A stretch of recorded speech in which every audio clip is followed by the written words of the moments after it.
তোর বাপ নাই,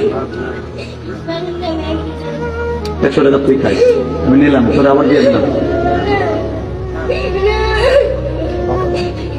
দেখো আরে কি দিয়ে সান্ত্বনা দেওয়া বলো, ও 100 টাকা লয়ে আইছে, 100 টাকা আমার কাছে 1000 কোটি টাকা।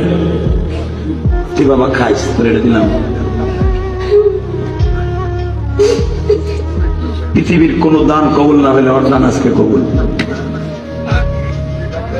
কি চাও, কি চাও? আপনাকে 10 টাকা দিয়েছে, তোর এই টাকাটা আমার কাছে 10,000 কোটি টাকা। আল্লাহ তুমি ওরে বলে আলম বানায়, আল্লাহ ওর বাবাকে মাফ করে দিও, ওর মাকে মাফ করে দিও।